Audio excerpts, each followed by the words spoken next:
드라이버를 조여서 뭔가 이제 교정을 한다 뭐 이런 식으로 돼 있는데, 여기서는 그 과정들이 그 수술 시간도 엄청 길고 피도 엄청 많이 나고, 그런 척추측만증으로 오시는 환자분들 대부분이 화납니다. 케어하고 수술을 하고 그 부모님들을 이제 맞닥뜨리고 그런 어린이들을 대상으로 이제 큰 수술을 한다는 게 엄청나게 조금 무거운 마음을 가지고 대하는 이제 질환이라 보시면 되는데, 이렇게 게임으로 보니까 화려하고 뭔가 이렇게 음악도 약간 조금 이렇게 즐겁게 들리는 게 조금 이질감이 있긴 하네요. 그런 것들이.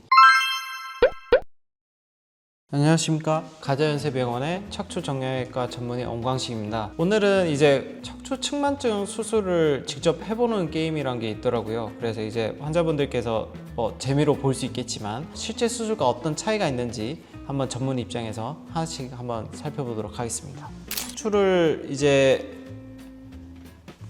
드랩을 하고, 그리고 이제 마킹하고 이제 메스로 인시전을 넣어서 이제 벌리는 장면 같은데, 여기 보시게 되면 이렇게 여기만 이제 소독약을 칠하시잖아요. 그렇지는 않고 거의 여기 등판 전체를 다 소독하고, 그리고 수술 준비를 하신다고 보시면 됩니다. 그리고 여기에만 뭔가 부분 마취를 하는 것도 저는 보이는데, 부분 마취를 하진 않고요, 전신 마취를 통해서 이제 절개를 하게 되고, 되게 간단하게 표현해 놨네요. 무슨 애기들 장난감 영상처럼.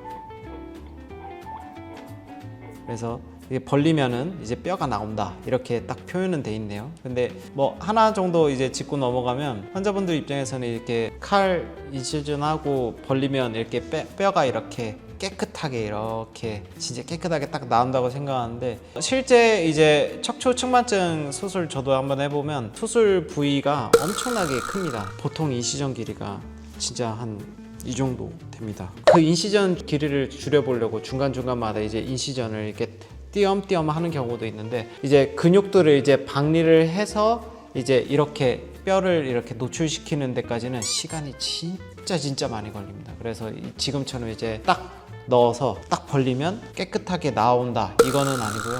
여기 지금 보시면은 횡돌기라고 해가지고 이렇게 척추 옆에서 이제 빠져나가는 이제 뼈들이 있는데, 이 척추를 따라서 한 요 정도까지 벌릴 것 같아요.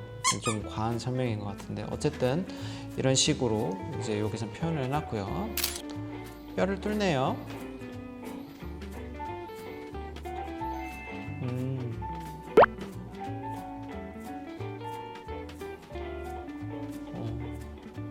그래서 드라이버로 조이고, 드라이버를 조여서 뭔가 이제 교정을 한다 뭐 이런 식으로 돼 있는데, 여기서 보시면은 뭐 수술마다 다르겠지만 나사를 한 6개 정도 박았죠.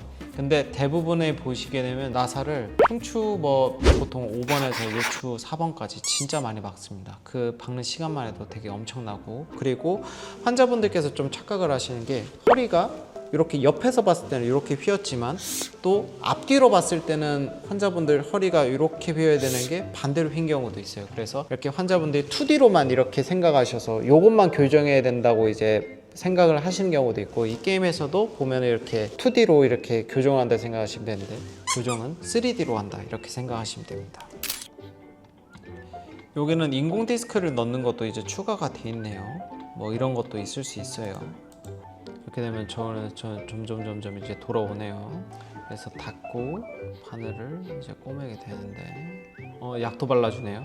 그래서 반창고 붙여주고, 이렇게 생각하실 수는 있는데, 간단하게 이제 봉합하는 거나 이제 그런 것들도 다 간단하게 해놨는데, 이런 과정들이 진짜 길고, 그날 수술 그거 하나 하고, 그리고 저녁 늦게 끝나고, 이렇게 되게 어려운 수술입니다. 어쨌든 여기서는 그 과정들이, 어쨌든 척추측만증 수술을 하게 되면 그 수술 시간도 엄청 길고 피도 엄청 많이 나고 환자한테 엄청나게 부담을 주는 수술입니다. 화가 난 건 아니고 조금 뭐라 해야 되지? 이거는 조금 제 개인적인 걸 수도 있는데, 어쨌든 그런 척추측만증으로 오시는 환자분들 대부분이 화납니다. 10대 초반 부터 10대 중반까지 이렇게 아이들이 오는데 그 아이들을 이제 케어하고 수술을 하고 그 부모님들을 이제 맞닥뜨리고 이제 수술 전후에 부모님들께 설명을 드리고 그런 어린이들을 대상으로 이제 큰 수술을 한다는 게 의사로서는 되게 좀 부담되는 게 사실입니다. 그런 이제 기억이 있었는데 이런 이제 게임이 있다 보니까 조금 그런 이질감이 있네요. 이게 척추측만증은 크게 세 가지 종류가 있습니다. 하나는 선천성 기형이 있고 특발성 척추측만증이라고 거의 대부분 여기에 해당하는데 그 원인을 알 수 없는 척추측만증이 특발성 척추측만증이거든요. 그리고 근육성 척추측만증이 있게 되는데 이렇게 세 가지로 나눌 수 있고 척추의 각도를 저희가 쟀을 때 5도에서 10도 이상 척추가 이렇게 휘어 있고 척추체가 이렇게 회전되어 있는 것을 동반되었을 때 이제 저희가 척추측만증이라고 하거든요. 거의 대부분의 환자분들은 특발성 척추측만증이거든요. 특발성 척추측만증은 80에서 90% 정도가 거의 대부분 수술 없이 지나갑니다. 간단히만 말씀드리면 핀 정도가 20도 아래에서는 보조기 없이 수술 없이 조금 보기도 합니다. 근데 20도가 넘어가거나 아니면 환아가 이제 생리를 시작하기 전에 20도가 휘어 있다 이런 식으로 하면 조금 저희가 주의 깊게 봅니다. 왜냐면 성장할 수 있는 것들이 많이 남아 있는데 허리가 20도 이상 휘었다 그러면은 보조기 치료를 하거나 40도가 넘어가게 된다. 그렇게 되면 수술적 치료를 고려하는 것들이 많습니다. 어쨌든 척추 이제 측만증 또한 엄청나게 어려운 질환이고 그 전문성이 너무나 어려운 질환이기 때문에 딱 어떻게 치료를 한다라고 말씀드리기는 어렵고 환자가 성장이 얼마나 남아있냐, 얼마나 휘었냐, 어떤 척추 측만증이냐 요 세 가지에 따라서 치료 방법이 좀 달라질 수 있겠습니다. 환자분들께서 또 착각하실 수 있는 게 척추 측만증 수술을 하면 아까처럼 이제 이렇게 휘어있던 게 바로 이렇게 딱 일직선으로 선다고 생각하시는데 그러기는 되게 어렵습니다. 이렇게 딱 설 수 있으면 제일 좋긴 하지만 또 그럴 수 있는 경우도 있긴 해요. 좀 경우가 좀 덜한 경우는. 그런데 그렇게 깔끔한 경우보다는 척추 수술을 해도 어느 정도 휜 건 남아있고 그 목적 자체가 미용보다는 환자분들 심장이나 폐 기능이 이제 악화되지 않도록 하기 때문에 일직선으로 되는 경우는 거의 없습니다. 그리고 그런 과교정을 하기에는 너무 또 위험한 것들이 있기 때문에 간단하다고 생각하시기에는 좀 무리가 있을 것 같네요. 실제 과정을 보고 느낀 점은 이런 척추 측만증 수술 자체가 엄청 큰 수술이고 아이들을 이제 10대에서 20대를 타겟으로 하고 그리고 그에 대한 이제 환자들의 보호자를 또 대해야 되기 때문에 엄청나게 조금 무거운 마음을 가지고 대하는 이제 질환이라 보시면 되는데 이렇게 게임으로 보니까 화려하고 뭔가 이렇게 음악도 약간 조금 이렇게 즐겁게 들리는 게 조금 이질감이 있긴 하네요. 그런 것들이 어쨌든 게임이기 때문에 좀 재미로만 보시고 실제로 하시게 되면 되게 좀 신중해야 되고 좀 무거운 질환이다 이렇게 보시면 되겠습니다. 감사합니다.